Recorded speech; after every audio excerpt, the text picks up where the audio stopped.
মুসলমানদের অবস্থা এমন হয়েছে, বিশ্বের সবচাইতে নন্দিত এই কিতাবটা একটু তেলাওয়াত করবার সময়টুকু আমাদের হয় না। ব্যস্ত, we are leading very super busy life. খুব ব্যস্ত আমরা, কোরআন পড়ার সময় নাই। প্রতিদিন যেন একটু তেলাওয়াত করি। রাজি আছেন তো দেবিদ্দারের ভাইয়েরা? প্রতিদিন একটু একটু তেলাওয়াত করা যাবে?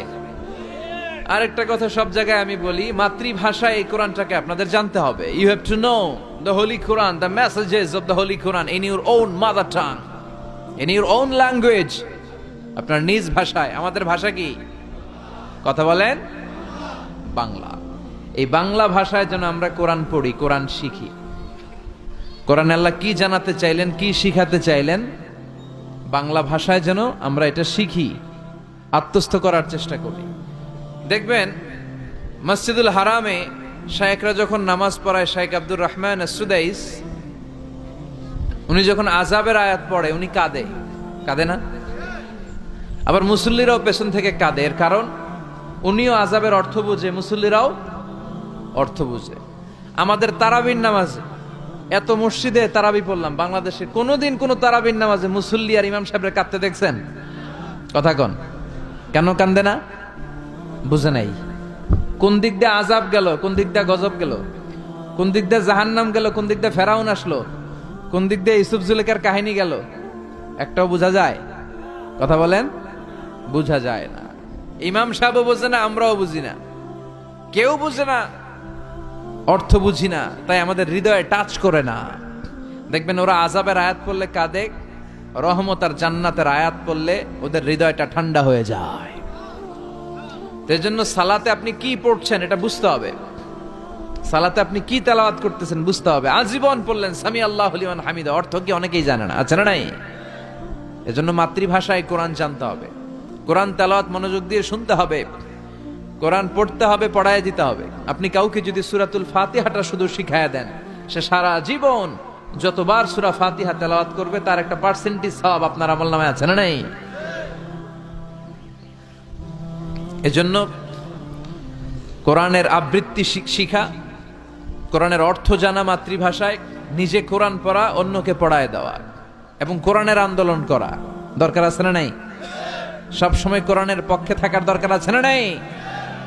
আল্লাহ তুমি আমাদেরকে সহি সমাজ দান করো। তাই আমরা যখনই কোরআনের কথা শুনবো নিজেদেরকে পরিবর্তনের জন্য শুনবো, ঠিক কিনা? আমার আখিরাতটাকে সুন্দর করার জন্য শুনবো। আমাদের তাফসির মাহফিল গুলো হয়ে গেছে এখন শোডাউন, অনেক লোক জড়ো হইতে হবে, স্লোগান হইতে হবে, এগুলো আছে না নাই? আমাদেরকেও বেঁধে দেয় অনেক জায়গায়, হুজুর আপনার কিন্তু আজকে মাহফিল কাঁপাইতে হবে। কি বলে? কাঁপাইতে হবে। কিন্তু অনেক জায়গায় বলে হুজুর আপনার জমাইতে হবে। কি বলে? জমাইতে হবে। আবার অনেক জায়গায় বলে হুজুর আপনার কিন্তু মাহফিলটা ধরে রাখতে হবে। কি করতে হবে? তো কোথাও আমাদের কাঁপাইতে হয়, কোথাও আমাদের জমাইতে হয়, আবার কোথাও মাহফিল ধরে রাখতে হয়। কথা বুঝতে পেরেছেন? তো মাহফিল কাঁপানো, জমানো, ধরে রাখা, এই টেন্ডেন্সি থেকে আসেন, বেরোয় আসি। We have to make a change. আপনাকে চেঞ্জ আনতে হবে, পরিবর্তন। বিশ্বনবী পৃথিবীতে এসেছেন পরিবর্তনের জন্য। তিনি কোনো জায়গায় খারাপ কিছু দেখলেই পরিবর্তন করে দিতেন। এক সাহাবাকে জিজ্ঞেস করলেন কি নাম? মাসমুক। সে বলে ইসমি হাজান, আমার নাম হলো হাজান। হাজান মানে দুশ্চিন্তা। হাজান মানে, বিশ্বনবী বললেন হাজান কারো নাম হতে পারে? দুশ্চিন্তা এটা একটা নাম হইল? বিশ্বনবী বললেন তোমার নাম আজকে থেকে হাজান নয়, আজকে থেকে তোমার নাম সাহাল। কি নাম? সাহাল মানে সহজ। সাহাল মানে? সে বলে না ইয়া রাসূলুল্লাহ, আমার বাপ চাচা নাম রাখছে হাজান, এটা আমি ছাড়বো না। বিশ্বনবী বললেন না, সাল্লে যাও। তো সে বাড়িতে চলে গেল। যাওয়ার পর থেকে ওই যে দুশ্চিন্তা তার আর পিছু ছাড়ে না। তার ব্যবসায় লস, তার চাকরিতে লস, ওর পেটে ব্যথা, ওর মাথায় ব্যথা, ওর জ্বর, ওর মেয়ে কান্দে, ওর বউ দৌড়ায়, ওর পোলায় কয় আমি মরুম। কষ্ট আর জ্বালা ছাড়েই না। সবাই বলে ওই যে বিশ্বনবী তোমার একটা সুন্দর নাম দিছিল, আনো নাই, এর বদদোয়া লাগছে, যাও নবীর কাছে মাফ চেয়ে নামটা চেঞ্জ করে আনো। হাজান ফিরে গেল বিশ্বনবীর কাছে, যে বলে ইয়া রাসূলুল্লাহ আমার হাজান নামের দরকার নাই, গোষ্ঠী কিলাই হাজান, আপনি কি নাম কইছিলেন ওইটা কোন? আবার বিশ্বনবী বলে আমি বলছিলাম আন্তা সাহাল। সাহাল মানে সহজ। সাহাল মানে? বিশ্বনবীর কাছ থেকে নাম চেঞ্জ করে সাহাল নিয়ে আসলো। সাহাল বলে যেদিন থেকে আমি নাম চেঞ্জ করেছি ওই দিন থেকে আমার জীবনের সব কাজগুলো সহজ করে দিয়েছে কে? কি নবী ছিলেন? খালি চেঞ্জ করে দিতেন। চেঞ্জ করে দিতেন। এক নারীকে জিজ্ঞেস করলেন, মাসমুখী, হোয়াটস ইউর নেম? সে বলে, আমার নাম আসিয়া। আসিয়া মানে অবাধ্য। বিশ্বনবী বলেন, এটা একটা নাম হইল? তোমার নাম আজকে থেকে জামিলা। জামিলা মানে সুন্দরী, বিউটিফুল লেডি। জামিলা মানে সুন্দরী। সে নাম চেঞ্জ করে জামিলা নিয়ে নিল। সবাই বলল, যেদিন থেকে বিশ্বনবী তার নাম জামিলা করেছে, ওই দিন থেকে মরার আগের দিন পর্যন্ত এই মহিলা সৌন্দর্যে কোনোদিন ভাটা পড়ে নাই। আবার বিশ্বনবী মক্কা থেকে মদিনায় হিজরত করতে গেলেন। বিশ্বনবী বললেন, মাসমুহাদিল আরদ, এই জমিনের নাম কি? সবাই বলল, এই জমিনের নাম ইয়াসরিব। কি নাম? মদিনার আগের নাম ইয়াসরিব। ইয়াসরিব মানে to take revenge from someone, কারো থেকে প্রতিশোধ নেয়া। বিশ্বনবী বললেন, আমি যেই শহরে থাকবো ওই শহরের নাম হবে প্রতিশোধ। How come? It's quite impossible, অসম্ভব। আমি রহমতের নবী, ওমা আরসালনাকা ইল্লা I have sent you as a mercy for the entire universe. ও নবী, আমি আপনাকে গোটা বিশ্বের জন্য রহমত করে পাঠিয়েছি। রহমতের নবী যেই শহরে থাকবে ওই শহরের নাম প্রতিশোধের শহর না। আজকে থেকে এই শহরের নাম তবা কিংবা তৈবা, পবিত্র শহর। পরবর্তীতে এই শহরের নাম করা হলো মদিনাতুর রাসূল, মদিনাতুন নবী। সুবহানাল্লাহ পড়েন। আবার বিশ্বনবী আরেক এলাকায় সফরে গেলেন। বললেন, মাসমুহাদিল আরদ, এই এলাকার নাম কি? সবাই বলে গাদিরা। কি বলে? গাদিরা। গাদিরা মানে আরদুন লা শাজারা ফিহি ওয়ালা নাবাত, এমন শহর যেই শহরে কোনো গাছ পালা, লতা পাতা, ঘাস জন্মায় না। বিশ্বনবী বললেন, এটা একটা নাম রাখছো তোমরা, গাদিরা? এই গদিরা নামের কারণেই তো এলাকায় কোনো গাছপালা হয় না, ওই এলাকায় কোনো গাছ হতো না। বিশ্বনবী বললেন, মিনাল ইয়াউম, আজকে থেকে এই এলাকার নাম গাদিরা নয়, আজকে থেকে এই এলাকার নাম আমি চেঞ্জ করে দিলাম খাদেরা। খাদেরা মানে সবুজ। খাদেরা মানে কি? বিশ্বনবী নাম চেঞ্জ করে দেওয়ার সাথে সাথে ওই এলাকায় ঘাস লতা পাতায় সবুজ শ্যামল হয়ে গেল। এজন্য পরিবর্তন লাগবে। We have to make a change. পরিবর্তন লাগবে। এই লোক দেখানো মানসিকতা থেকে আমাদের বেরিয়ে আসতে হবে। মাহফিল কাঁপানো, মাহফিল জমানো, মাহফিল ধরে রাখা, এগুলার কোনোদিন বলবেন? বলবেন? সব হবে আমাদের একজনের খুশির জন্য। তিনি কে? চিল্লায় বলেন, আল্লাকা সিররুন ইনদাল্লাহ বাইনাকা আনতা ওয়া বাইনাল্লাহ, আল্লাকা সাদাকাতুন তাখফা লা ইয়ালামুহা ইল্লাল্লাহ, আল্লাকা সিররুন ইনদাল্লাহ বাইনাকা আনতা ওয়া বাইনাল্লাহ, আল্লাকা সাদাকাতুন তাখফা লা ইয়ালামুহা ইল্লাল্লাহ। সুবহানাল্লাহ পড়েন। আল্লাকা সিররুন ইনদাল্লাহ বাইনাকা আনতা ওয়া বাইনাল্লাহ, তোমার আর তোমার আল্লাহর মধ্যে এমন কোন গোপন বিষয় আছে নাকি যেটা আল্লাহ ছাড়া কেউ জানে না? তোমার জীবনে এমন কোন গোপন দান আছে নাকি যেটা আল্লাহ ছাড়া কেউ দেখেনি? আমরা এখন দেখায় দেখায় দান করতে চাই, আছে না নাই? অমুক সমাজপতি, শিল্পপতি 2 লক্ষ টাকা বলেন মারহাবা, আছে না নাই? লোক দেখানো দান। এটা মিজানের পাল্লায় উঠালে কোনো ওজন হবে না। আপনি গোপনে 1 টাকা দিয়েছেন, এটারে উহুদ পাহাড়ের সমান ওজন করে আমলনামায় তুলে দিবে কে? এজন্য সবসময় খেয়াল রাখবেন যে একজনকে আমরা দেখাতে চাই, আমরা দেখাবো একজনকে। তিনি কে? মানুষকে দেখানোর জন্য কিছু করা যাবে? আল্লাহুম্মা রযুকনা ইখলাস। আল্লাহ তুমি আমাদের ইখলাস বাড়ায় দাও। আরো জোরে পড়েন আমিন। আমরা আজকে সূরাতুল মুলক থেকে কথা শুনবো। মুলক সূরার নাম কি? এই সূরার অনেক ফজিলত আছে। এই সূরা রাত্রিবেলা যারা তেলাওয়াত করবে তাদের কবরের আযাব হবে না। কবরের কথা শুনলে ভয় লাগে না? একদিন মাটির ভেতরে হবে ঘরে মন আমার, কেন বাঁধো দালান ঘর, প্রাণ পাখি উড়ে যাবে পিঞ্জর ছেড়ে, ধরা ধামে সবই রবে তুমি যাবে চলে, বন্ধু বান্ধব যত মাতা পিতা দ্বারা সুত সবই হবে তোমার পরে মন আমার, কেন বাঁধো দালান ঘর। ঠিক কিনা? চলে যেতে হবে, কেউ থাকতে পারবো না। কিন্তু এই জিনিসটা আমাদের স্মরণেই আসে না। এত ব্যস্ততা, এত মায়া জাল, এত মায়ার জালে আমরা আটকে আছি।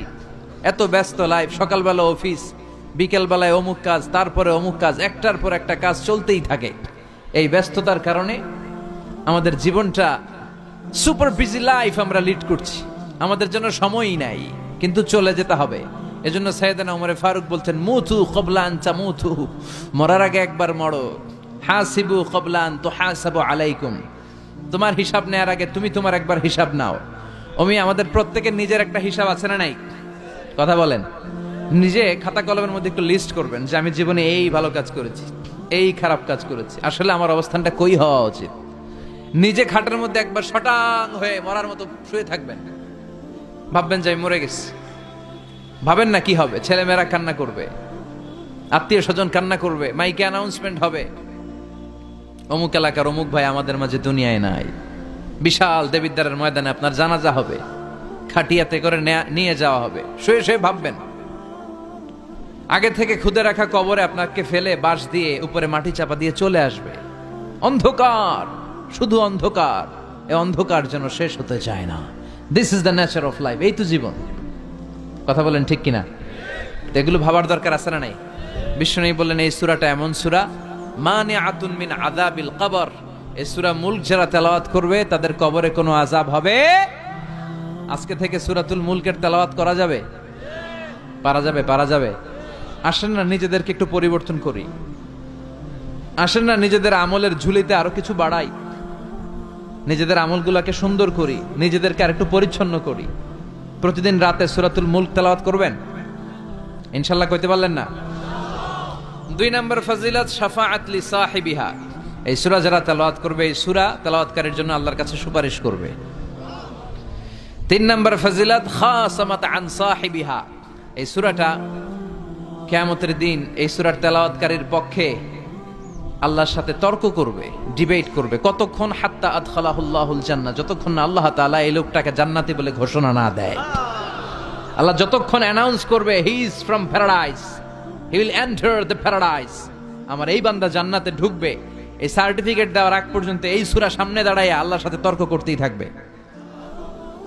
আবার বিশ্বনবী বলেন, মান ক্বারা বিহা ফি লাইলাতিন ফাকাদ আকসারা ওয়া আতাবা। রাত্রি বেলায় যেই ব্যক্তি এই সূরাটা তেলাওয়াত করবে তার রাত্রিটারে বরকতময় করে দিবে কে? এজন্য বিশ্বনবী বলতেন, আমি চাই আমার প্রতিটা উম্মতের হৃদয়ে এই সূরাটা গাঁথা থাক। আমার নবী চাইতেন আমাদের অন্তরে যেন এই সূরাটা মুখস্থ থাকে। আমরা চাই না? 30টা মাত্র আয়াত। কয় আয়াত? সবাই বলেন কয় আয়াত? প্রতিদিন এক আয়াত মুখস্থ করলে আমাদের পুরো সূরাটা মুখস্থ করতে লাগবে কয়দিন? 30 দিন। 1 মাসের চেষ্টা এই সূরাটা মুখস্থ করা যাবে না? দেবিদ্বারের ভাইয়েরা, করা যাবে? আওয়াজ করে পড়েন ইনশাআল্লাহ। এই সূরার মাহাত্ম্য হচ্ছে, এই সূরা আপনার দৃষ্টিভঙ্গিকে চেঞ্জ করবে, আপনার চিন্তার জগতে আন্দোলন তৈরি করবে, আপনার চোখকে খুলে দিবে, আপনার ঘুমন্ত বিবেককে জাগিয়ে দিবে। বিশেষ করে যারা স্রষ্টা নিয়ে সন্দেহে থাকে তাদের জন্য এটার ভিতরে ডোজ আছে, মেডিসিন আছে। ইয়াং ছেলে পেলে অনেকে আমাদের প্রশ্ন করে, হুজুর আল্লাহরে নিয়ে অনেক প্রশ্ন জাগে, স্রষ্টার অস্তিত্ব নিয়ে, আখেরাত নিয়ে, কবরের জীবন নিয়ে আমাদের প্রশ্নের অভাব নাই, কারণ নাস্তিক্যবাদের ছড়াছড়ি আশেপাশে আছে না নাই? ইয়াং যারা আছে তোমাদেরকে একটা বই পড়ার সাজেস্ট আজকে আমি করে যাই। বইটার নাম অনেকে জানে, প্যারাডক্সিক্যাল সাজিদ। কি নাম? লেখক হচ্ছে আরিফ আজাদ। লেখক কে? আরিফ আজাদ। বইটার নাম প্যারাডক্সিক্যাল সাজিদ। গত 21শে বই মেলায় এটা দ্য বেস্ট সেলার হয়েছিল, এজন্য নাস্তিকদের মাথা গরম। কথা বলেন। এই বছর সে আরেকটা বের করছে, প্যারাডক্সিক্যাল সাজিদ 2। এটা গতকাল থেকে বই মেলায় পাওয়া যাচ্ছে, 21শে বই মেলায়। এই প্যারাডক্সিক্যাল সাজিদ 1, প্যারাডক্সিক্যাল সাজিদ 2 প্রতিটা যুবকের সাথে সাথে রাখার দরকার, ঠিক কিনা? It's an eye opener for you. এই সূরাটা আপনাদের জন্য আই ওপেনার, চোখ খুলে দিবে। একটু চিন্তা করলেই বুঝবেন যে নাস্তিকদের যুক্তিগুলো খুবই হালকা। ওরা স্রষ্টাকে মানতে চায় না, আল্লাহরে মানতে চায় না। এর কারণ ওরা বলে আনসিন ইজ নাথিং, যেটারে দেখি না ওইটা মানি না। নাউজুবিল্লাহ পড়বেন না? কিন্তু ওরা ওদের জীবনে অনেক কিছু দেখে না, ওরা মানে না। কথা কন। আচ্ছা, আপনি আপনার জীবনে সরাসরি চোখ দিয়ে আমেরিকা দেখছেন? কথা কয় না। তা আমেরিকা যে আছে মানেন না? যারা এখনো হজে যান নাই, যারা এখনো যান নাই, কাবা ঘর নিজ চোখে সরাসরি দেখছেন? টিভিতে না, টিভিতে তো সবাই দেখছি। সরাসরি কাবা ঘর দেখছেন? তো আপনি যে দেখেন নাই, আপনি সৌদি আরব যে আছে কাবা ঘর যে আছে মানেন না? নাস্তিকরা বাতাস খালি চোখে দেখে না, দেখে, কিন্তু নাস্তিকরা বাতাস মানে না। Why do you believe on that? তো বাতাস মানুষ কেন? তোর দাদা তোর বাবা কোনোদিন বাতাস দেখছে? তুই তোর চোখ দিয়ে কোনোদিন বাতাস দেখেছিস? Do you see the air in the atmosphere? উত্তরে বলবেন no. So why do you believe on that? বাতাস বিশ্বাস করো কেন? Do you see the migraine pain when someone feel in his head? কেউ যখন মাথা ব্যথা অনুভব করে বলে যে আমার মাথাটায় প্রচন্ড ব্যথা, ওর যে মাথা ব্যথা দেখা যায়? কথা বলেন। ভাইজানের মাথা ব্যথা প্রচন্ড দেখা যাচ্ছে? মাথা ব্যথা থাকলেও মাথার অবস্থা যা, না থাকলেও এটা দেখা যায় না। So why do you believe on that? মাথা ব্যথা দেখা যায় না তো বিশ্বাস করস কেন? এগুলো কপাল পড়া, এগুলো হচ্ছে নাম্বার 1 হাদারাম, উল্লুক্কা পাঠা। এদের দলিলগুলো একেবারে নড়বড়ে। কুফানগরীতে এক নাস্তিক ছিল, সে বলে বেড়াতো আমি আল্লাহরে দেখি না তাই মানি না। কুফানগরীর লোকজন বলে আমাদের এক ইমাম আছে নাম নু'মান ইবনে সাবিত, উনার সাথে বসলে তুমি আল্লাহরে দেখতে পাবা। সে বলে তাই, তাহলে তোমাদের ইমামকে ডাকো। সাইয়েদনা ইমাম আবু হানিফা টাইম দিলেন, এই জুমার দিন, আজকে জুমার দিন না, এই জুমার নামাজের পরে ঠিক ভর দুপুরে 2টায় সবাই আমরা একত্রিত হব। নাস্তিকও আসবে, সাইয়েদনা ইমাম আবু হানিফাও আসবে। জুমার সালাতের পরে লোকের বন্যা বয়ে গেল, বাঁধ ভাঙা জোয়ার, অনেক মানুষ। নাস্তিক এসেছে, লক্ষ লক্ষ লোক এসেছে, আসে নাই ইমাম আবু হানিফা। আসে না আধা ঘন্টা, 1 ঘন্টা, 2 ঘন্টা পরে আসছে। নাস্তিক বলে এই তোমাদের ইমাম যার কোনো সময়ের জ্ঞানই নাই, এর সাথে কিসের তর্ক? সাইয়েদনা ইমাম আবু হানিফা বলে ইনদি উযর, আমার ওজর আছে। কি ওজর? সাইয়েদনা ইমাম আবু হানিফা বলেন আমি ঘর থেকে বের হয়ে আসার পথে একটা নদী পার হয়ে আসতে হয়। আজকে এসে দেখি নদীর মধ্যে কোনো মানুষ টানুষ নাই, নৌকা নাই, মাঝি নাই, কিচ্ছু নাই। তো হঠাৎ দেখলাম পাশে বিশাল বড় একটা গাছ, এই গাছটা এমনি এমনি 2 ভাগ হয়ে গেল। হঠাৎ গাছ থেকে এমনি এমনি লম্বা তক্তা হয়ে গেল, এমনি এমনি তক্তাগুলো জোড়া লেগে নৌকা হয়ে গেল। আর নৌকা আমার সামনে আসলো, মাঝি ছাড়া, লগি বৈঠা ছাড়া আমি নৌকায় যেয়ে বসলাম। নৌকাটা আমার নিয়ে টান দিয়ে সাঁ করে ওপার নিয়ে গেল। তো এই যে এই কাজগুলো আর প্রসেসিং গুলো হতে আমার 2 ঘন্টা সময় লেগেছে। নাস্তিক কয় তগ ইমাম গাঞ্জা খাইছে, মাথার তার ছিঁড়া গেছে, নাহলে কোনো সুস্থ মানুষ এই কথা বলতে পারে? এমনি এমনি নাকি গাছ ভেঙে তক্তা হয়, এমনি এমনি নাকি তক্তা লেগে নৌকা হয়, এমনি এমনি নাকি মাঝি ছাড়া নৌকা চলে? সাইয়েদনা ইমাম আবু হানিফা বললেন এই তো আপনি লাইনে চলে আসছেন, আপনারে বুঝানো এখন আমার খুব সহজ হবে। এমনি এমনি গাছ কাটে না করাত ছাড়া, এমনি এমনি তক্তা জোড়া লাগে না, নৌকা হয় না মিস্ত্রি ছাড়া, এমনি এমনি নৌকা চড়ে না মাঝি ছাড়া। তাহলে এত বিশাল বড় আকাশটা কেমন করে এমনি এমনি হলো? জমিনটা কেমন করে এমনি এমনি হলো? সাগর, মহাসাগর, পাহাড়, মরুভূমি কেমন করে এমনি এমনি হলো? এগুলোর একজন স্রষ্টা আছে না নাই? নাস্তিক কয় তাই তো, আসলেই তো আমি হাদারাম, আসলেই তো আমি উল্লুক্কা পাঠা। এইভাবে তো আমি কখনো ভেবে দেখি নাই, এইভাবে তো কখনো চিন্তা করি নাই। ও ইমাম, তুমি আমার ঘুমন্ত বিবেককে জাগিয়ে দিয়েছো, তুমি আমার চোখের সামনের পর্দাটা উঠিয়ে দিয়েছো, তুমি আমার দৃষ্টিভঙ্গিকে পরিবর্তন করে দিয়েছো। ও ইমাম, তুমি আমার চোখ খুলেছ, তুমি আমাকে হক চিনতে সাহায্য করেছো। আর দেরি করতে চাই না, আমারে পড়িয়ে দাও লা ইলাহা ইল্লাল্লাহু মুহাম্মাদুর রাসূলুল্লাহ। কালিমা পড়ে মুসলমান হয়ে গেছে। আল্লাহু আকবার পড়েন। এমনি নাস্তিকদের জন্য এই সূরার ভেতরে আল্লাহ তাআলা অনেক দিগদর্শন রেখেছেন, জীবন দর্শন রেখেছেন।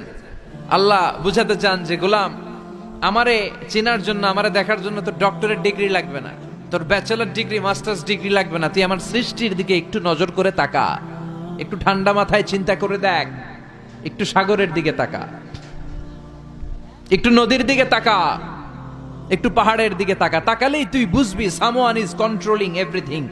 একজন এমডি আছে, ম্যানেজিং ডাইরেক্টর, মহা ব্যবস্থাপক, যিনি গোটা বিশ্বের সব ব্যবস্থাপনার আঞ্জাম দিচ্ছেন। চিল্লায় বলেন ঠিক কিনা? আল্লাহ বলে তুই সাগরের দিকে তাকা, পাহাড়ের দিকে তাকা, নদীর দিকে তাকা। সাগরের দিকে তাকালে আমি আল্লাহরে খুঁজে পাবি। ঝর্ণার দিকে তাকা, ঝর্ণার মধ্যে আল্লাহর নিদর্শন আছে না নাই? ঝর্ণা ঝর্ণা ঝর্ণা রে, বলনা বলনা বলনা রে, কার বিরহে পাগল পাড়া তুই, কার মিলনে ফুল ফসলে ভরা রে তোর দুকুল ভই, কার মিলনে ফুল ফসলে ভরারে তোর দুকুল ভই ঝরনা ঝরনা ঝরনা রে বলনা বলনা বলনা রে কার বিরহে পাগল পাড়া তুই। সুবহানাল্লাহ পড়েন। ঝরনা দেখছেন কোনদিন? হড়ে হড়ে দেখছেন? সিলেটে মাধবকুণ্ড জলপ্রপাত, আর কোথায়? সীতাকুণ্ড, আর কোথায়? রাঙ্গামাটি, আর শ্রীমঙ্গল। ঝর্ণা আছে না? এই ঝর্ণার দিকে তাকাবেন, ঝর্ণার ঝরঝর শব্দের আওয়াজগুলো বুঝার চেষ্টা করবেন, দেখবেন ঝর্ণা আপনাকে বলে দিবে যে আমার স্রষ্টা কে। আল্লাহর সৃষ্টির দিকে তাকালে আল্লাহরে পাওয়ার সুযোগ আছে না নাই? এই তথ্যগুলো, এই উপাত্তগুলো, এই মেসেজ আর ইনফরমেশন গুলো আল্লাহ তাআলা এই সূরার ভেতরে ভরে দিয়েছে। শুনতে রাজি আছেন? আওয়াজ করে বলেন তো সূরার নাম। আরো জোরে সবাই বলেন কি নাম? মুলক।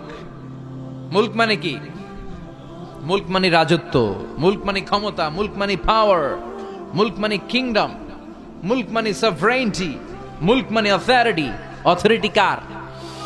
এজন্য রব্বুল আলামিন বলেন তাবারাকাল্লাযী বিয়াদিহিল মুলকু ওয়া হুয়া আলা কুল্লি শাইইন কাদির। সুমহান সেই সত্তা যার হাতে ক্ষমতা, আর তিনি সকল কিছুই করতে ক্ষমতাবান, সবকিছুর উপর কর্তৃত্বশীল। চিল্লায় বলেন ঠিক কিনা? তাবারাকাল্লাযী, সুমহান তিনি, বিয়াদিহিল মুলক, যার হাতে ক্ষমতা। ক্ষমতা কার হাতে?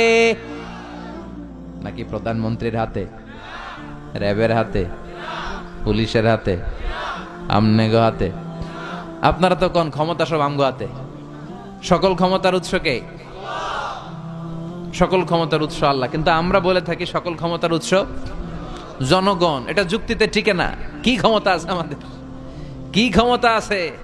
কোনো ক্ষমতা নাই। মানুষকে আল্লাহ তেমন কোনো ক্ষমতাই দেয় নাই। যেটা দিছে এটার ক্ষমতা বলা যায় না। চিল্লায় বলেন ঠিক। আসল ক্ষমতার মালিক হলেন আল্লাহ। আমাদেরকে তো আল্লাহ দুর্বল করে বানিয়েছেন। ওয়া খালিকাল ইনসানু দাঈফা, আমাদেরকে দুর্বল করে তৈরি করেছে কে? শুধু আমরাই দুর্বল না, আমি দুর্বল, আমার বাপ দুর্বল, আমার দাদা দুর্বল, আমার 14 গোষ্ঠী দুর্বল। আমরা দুর্বলের ঘরের, চিল্লায় বলেন দুর্বলের ঘরের। সেই দুর্বলের ঘরের দুর্বল কয় আমরা সব ক্ষমতার উৎস। কি ক্ষমতা আছে আমার? আজকে মাহফিলের প্যান্ডেলের পেছন থেকে বলে, কেউ যদি বলে ওঠে হুজুর সাপ, কি বলে? সব দৌড়। আমি আমার নানা ঘরে লয়ে দৌড় তুমি এদিকে দৌড়া, চাচা আপন প্রাণ বাঁচা। সাপ কথাটা তো মজা করে বললাম, এতে অনেকে খুঁজতেছে আসলে কি সাপ। আর আসলেই যদি একটা anaconda, C snake, black mamba, king cobra, Python এসে ফস করে যদি প্যান্ডেলে একটা ঢুকতো, পাওয়া যেত কাউরে? কথা কন।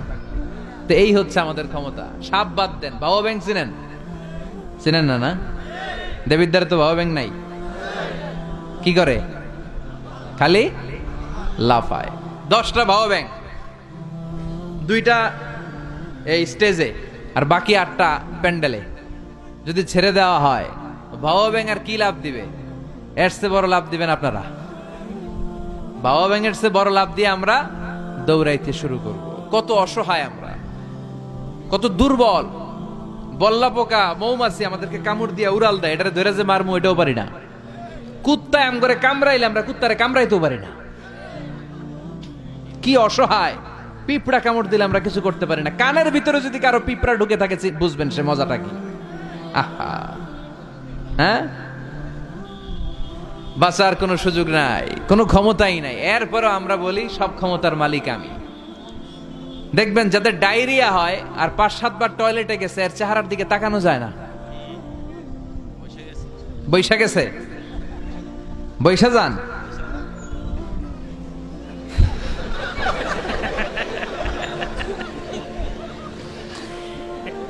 তো এই হইল আমাদের অবস্থা। 5-6 বার টয়লেটে গেলে আর ওর দইরা দাঁড় করানো যায় না। কাই মরে যাইও, আরে সবাই মাফ করে দেন, আই আর হাইতেন না, আমি পারবো না, আমার মাফ করে দেন। পারবি না কেন? তুই না ক্ষমতার উৎস। কথা কন। আসলে আমাদের কোনো ক্ষমতা নাই, আমরা দুর্বল। আসল ক্ষমতার মালিক একজন, চিল্লায় বলতে হবে তিনি কে। আমরা যে কত দুর্বল। ন্যাচারাল ক্যালামিটি অর ডিজাস্টার যখন হয়, প্রাকৃতিক দুর্যোগ, তখন নিজের অবস্থা খেয়াল করবেন। বন্যার সময় মানুষের কি অবস্থা হয়, ঠিক কিনা? ভূমিকম্পের সময় কি অবস্থাটা হয় আমাদের? রাত 3টার দিকে যদি ভূমিকম্প হয়, দৌড়, লুঙ্গি পইরা দৌড়, লুঙ্গি ছাড়াও দৌড়, আগে জান বাঁচাও। পাগল হয়ে যায়। বাচ্চাটারে কোলে নিয়ে দৌড়াবো, না স্ত্রীকে ঘুম থেকে জাগাবো, না ভাড়াটিয়াদেরকে উঠাবো, না নিজেই ছাদের উপর থেকে লাফ দেবো? ত্রাস, ভয়, ভূমিকম্প, সবাই দৌড়। দেখবেন ভূমিকম্প হইলে বাড়িওয়ালাও দৌড়, ভাড়াটিয়াও দৌড়। নাকি ভাড়াটিয়ারা দৌড়ায়, বাড়িওয়ালারা দৌড়ায় না? কথা কন। ডোনাল্ড ট্রাম্প যে বিল্ডিং এ থাকে ওইটাতে ভূমিকম্প হইলে ডোনাল্ড ট্রাম্প তো দৌড়াবে না? না, ডোনাল্ড ট্রাম্পও দৌড়াবে। আমি কিছু টেলিভিশনের লাইভ প্রোগ্রাম দেখেছি, ওখানে উপস্থাপক আর অতিথিরা ক্যামেরা ট্যামেরা মেকআপ টেকআপ নিয়ে বসছে। একটু পরে শুরু হয়েছে ভূমিকম্প, মাইক থুইয়া দিয়া উপস্থাপক দৌড়। তো যেহেতু মেকআপ টেকআপ একেবারে ক্যামেরা ট্যামেরা সব সেটিং, অতিথিরা ওঠে না, একটু পরে আবার নাড়াচাড়া, এবার অতিথিও দৌড়। বাঁচার জন্য সব দৌড়। এই হচ্ছে আমাদের ক্ষমতার দৌড়াত্ম। এরপরও আমরা বলি আমরা নাকি ক্ষমতার উৎস। তুফান হলে, এইখানে একটা তুফান হলে 70 কিলোমিটার বেগের জাস্ট বাতাসটাকে যদি আল্লাহ এর তীব্রতা যদি বাড়িয়ে দেয়, সব দৌড় আমরা। কথা কন। আল বাহরু জুনদুম মিন জুনুদিল্লাহ, আর রিহু জুনদুম মিন জুনুদিল্লাহ। বাতাস আল্লাহর সৈনিক, আগুন আল্লাহর সৈনিক, তুফান আল্লাহর সৈনিক। চিল্লা এখন ঠিক কিনা? 2004 সালের সুনামির কথা ভুলে গেছেন? ইন্দোনেশিয়া একটা প্রদেশ আছে, বান্দা আছে, এক ধাক্কায় 3 লক্ষ সাগরের ভেতরে। জাপানের কান্টো শহরে 1 লক্ষ নয়, একটা ধাক্কায়, কয়েক সেকেন্ডের ব্যবধান। একটু আগে নাচানাচি করতেছিল, ধুম্মা চলে ধুম, একটু পরে সব হয়ে গেছে ধুম ধুম। একেবারে সাইজ করে ফেলছে কে? আহা, কোনো ক্ষমতা নাই। ক্ষমতার মালিক কে? এজন্য রাব্বুল আলামিন বলেন, তাবারাকাল্লাযী বিয়াদিহিল মুলকু ওয়া হুয়া আলা কুল্লি শাইইন কাদির। সুমহান সেই সত্তা যার হাতে ক্ষমতা, ক্ষমতা কার হাতে? কক্সবাজারে দেখবেন একটা দ্বীপ আছে, একমাত্র দ্বীপ যেটাতে পাহাড় আছে, নাম মহেশখালী। ওইখানে বৌদ্ধদের স্বর্ণ মন্দির আছে। ওখানে তুফান টুফান শুরু হইলে বৌদ্ধরাও জিকির করা শুরু করে দেয় আল্লাহর। সুবহানাল্লাহ কইবেন না? তুফানে পড়লে দেখবেন হিন্দু, বৌদ্ধ, আস্তিক, নাস্তিক সবাই জিকির করে একজনের, চিল্লায় বলেন তিনি কে? আমরা মাঝে মাঝে আমাদের প্রোগ্রাম স্কেডিউল এত টাইট থাকে, মাঝে মাঝে আমরা প্লেনে, হেলিকপ্টারে এক জেলা থেকে আরেক জেলায় যাই বাধ্য হয়ে। সিলেটে প্রোগ্রাম, কক্সবাজারে প্রোগ্রাম, ওই অমুক জায়গায় প্রোগ্রাম, তো ফ্লাইট ধরা লাগে। তো আমরা আভ্যন্তরীণ ফ্লাইটে চড়ে চড়ে আমরা যাই। তো আমরা যখন যাই, ওখানে কিছু এয়ার হোস্টেস থাকে বিমানের ভেতরে, এদেরকে বলে বিমানবালা। খুব সুন্দরী স্মার্ট নারীদেরকে তারা রিক্রুট করে, নিয়োগ দেয়। এদের যদি 3-4টা সন্তান হয়ে যায়, এদেরকে আবার চাকরিতে রাখে না। সৌন্দর্যটাই যাদের পুঁজি। তারা লিপস্টিক মেখে, পারফিউম মেখে, মেকআপ করে, ভেরি বিউটিফুল লেডি। ওরা আসে, এসে আমাদেরকে খাবার টাবার দেয়, ইনস্ট্রাকশন দেয়। তো বিমানটা, আভ্যন্তরীণ বিমানগুলো বাংলাদেশের ভেতরে যেগুলো চলে, এগুলো 14 থেকে 15,000 ফিট উপরে ওঠে। তো বিমানটা প্রথমে রানওয়েতে ট্যাক্সি করে, মানে বিমান যখন মাটিতে চলে এটাকে বলে ট্যাক্সি। কি বলে? ট্যাক্সি ছেড়ে যখন উপরে ওঠে এটারে বলে টেক অফ। কি বলে? তো এটা যখন বিমানটা যখন টেক অফ করবে, তখন দেখলাম এই এয়ার হোস্টেস গুলো, যেগুলোর পর্দা নাই, হেজাব নাই, শালীনতা নাই, মাইক্রোফোন হাতে নিয়ে ঘোষণা দিচ্ছে, ভদ্র মহিলা এবং ভদ্র মহোদয়গণ, আপনারা আপনাদের সিট বেল্ট গুলো বেঁধে নিন। এখনই আমাদের উড়োজাহাজটি শাহজালাল আন্তর্জাতিক বিমানবন্দর থেকে শাহ আমানত বিমানবন্দরের উদ্দেশ্যে 15,000 ফিট দিয়ে উড়ে যাবে। এরপরে পড়তে শুরু করে আল্লাহু আকবার, আল্লাহু আকবার, আল্লাহু আকবার। তো আমি উল্টা ঘুরে তাকাইলাম, কি রে এই মাইয়া আল্লাহু আকবার কয় কেমনে? ঘুরে দেখি হাতের মধ্যে এরকম কাগজ, এই কাগজ থেকে দেখে দেখে পড়তেছে। উচ্চারণ কিন্তু আমগো মতো না, পড়তেছে আল্লাহু আকবার, আল্লাহু আকবার, আল্লাহু আকবার, সুবহানাল্লাযী সাখখারা লানা হাযা। পুরো দোয়াটাই পড়ছে, ওমা কুন্না লাহু মুকরিনিন ওয়া ইন্না ইলা রাব্বিনা লামুনকালিবুন। তো আমি হিসাব মিলালাম, ঘটনা কি? লিপস্টিক, মেকআপ, সুটেড, বুটেড, পারফিউম মাখা, হিপ হপ স্টাইলের মেয়ে, এরা আল্লাহু আকবার পড়ে কেন? তো তখনই খেয়াল করে দেখলাম যে বিমানটা এখন ছাড়ছে, জমিন ছেড়ে দিয়ে 15,000 ফিট উপরে যাচ্ছে। ওরা খুব ভালো করেই টের পায়, এই 15,000 ফিট উপরে যখন বিমান থাকবে, ওরে বাঁচানোর কেউ নাই, ওকে রক্ষা করার কেউ নাই। তখন ওর কোনো পাওয়ার নাই, কোনো ক্ষমতা নাই, চিল্লায় বলেন ঠিক কিনা। তখন কোনো সিকিউরিটি নাই। আহা কি দুর্বল মানুষ। বিমান বাঁকা হয়ে গেলে সবাই চিল্লায় বাঁচাও। যদি জিজ্ঞেস করেন কে বাঁচাবে, বলবে হুজুর আপনি বাঁচান। আছে না নাই? দুর্বল। আসল ক্ষমতার মালিক হলো একজন, চিৎকার করে বলতে হবে তিনি কে। এজন্য রাব্বুল আলামিন বলেন তাবারাকাল্লাযী বিয়াদিহিল মুলকু ওয়া হুয়া আলা কুল্লি শাইইন কাদির। সুমহান সেই সত্তা যার হাতে ক্ষমতা। ক্ষমতা কার হাতে? আমাদেরকে আল্লাহ ক্ষমতা দিয়েছেন ঠিক, এটা সাময়িক, লিমিটেড, তবে আনলিমিটেড ক্ষমতার মালিক কে? এই যে আমাদের মাননীয় প্রধানমন্ত্রী শেখ হাসিনা নতুন টার্মের জন্য আসছে না? কয় বছর? 5 বছর। কোন দেশে আসে 10 বছর, কোন দেশে 15 বছর। তো এই যে আল্লাহ ক্ষমতার চেয়ারে বসে, আল্লাহ আসছে কয় বছরের মেয়াদে? কথা বলেন। 50 বছর, 100? হ্যাঁ, কয়দিন থাকবে উনি? আজীবন। রব্বুল আলামিন বলেন হুয়াল আউয়ালু ওয়াল আখিরু ওয়াল যাহিরু ওয়াল বাতিন ওয়া হুয়া বিকুল্লি শাইইন আলিম। আল্লাহ বলে আমি প্রথম, আমার আগে কেউ নাই, ঠিক কি না? ওয়াল আউয়ালু ওয়াল আখির, আমি শেষ, আমার পরে কেউ নাই। আমি প্রকাশ্য, আমি গোপন, সূচনাহীন, অতীতকাল থেকে আমি আল্লাহ ক্ষমতার চেয়ারে বসা, সীমাহীন, ভবিষ্যৎহীন, শেষহীন, ভবিষ্যৎ পর্যন্ত ক্ষমতার চেয়ারে বসে থাকবে কে? আল্লাহ বললেন আমি প্রথম, আমি শেষ। প্রথমে কে? চিল্লায় বলেন। প্রথমে কে? শেষে কে? প্রথমে আল্লাহ আল্লাহ, শেষেও আল্লাহ আল্লাহ, আকাশে আল্লাহ আল্লাহ, জমিনে আল্লাহ আল্লাহ। সবাই পড়েন। প্রথমে আল্লাহ আল্লাহ, শেষেও আল্লাহ আল্লাহ, আকাশে আল্লাহ আল্লাহ, জমিনে আল্লাহ আল্লাহ। নিখিল জাহান গায়ে গুণগান, তার নামে গায় আমরাও গাহি তাআলা, হামদে বারি তাআলা, হামদে বারি তাআলা, হামদে বারি তাআলা। সুবহানাল্লাহ পড়েন। তিনি প্রথম, তিনি শেষ, তিনি চিরকাল ক্ষমতার চেয়ারে বসে থাকবেন। চিল্লায় বলেন ঠিক কিনা। আবার পৃথিবীতে অনেক দেশে দেখবেন ডেমোক্রেটিক সিস্টেমে ক্ষমতায় আসে, মানে ভোটে জিতে, যেমন আমাদের দেশ। তো আল্লাহ তো ভোটে জিতে আসছে না?